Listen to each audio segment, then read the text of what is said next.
Hey, good morning, church. I pray all is well with you this Friday morning. Just want you to know that I will not be outdone by Ron Branscombe. He said yesterday that he was going to teach all the way through 2nd John. And so because of that, I'm going to teach the entire book of 3rd John. So not to be outdone. John, or 3rd John, as we read it today, it starts with John writing this letter to Gaius, and that's who he's writing the letter to. And but he also writes about other people inside the book. But to Gaius, I really like what he says to him here in verse number 4. He says, "I have no greater joy than to hear that my children walk in truth."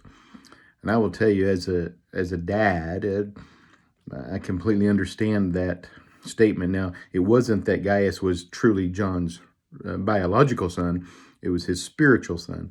And so that's what he's referring to there. But I think that all of us as parents would see the same thing for our biological children, that there would be no greater joy than to hear that they're walking with the Lord, they're walking in truth.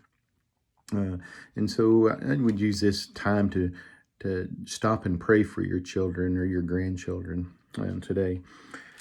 He goes on inside this book and talks about whenever we partner with or support people that are out preaching the gospel, that we're doing a good work. In fact, whenever we give to missionaries and people inside the work of the kingdom of God, that you're actually joint workers with them in helping to accomplish the gospel.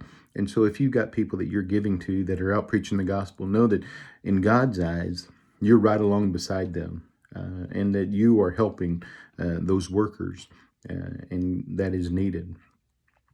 Then in verse number 9, really, John takes a chance to talk about somebody inside the church that was causing dissension. The guy's name, and I'm sure I'll mess it up, but it's Diothepus. He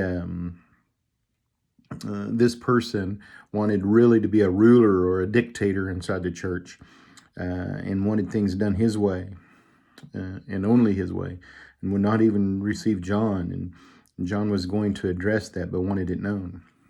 Folks, I am so glad that our church has made the decision to go to an elder-led church where one person can not be a dictator or a ruler like that.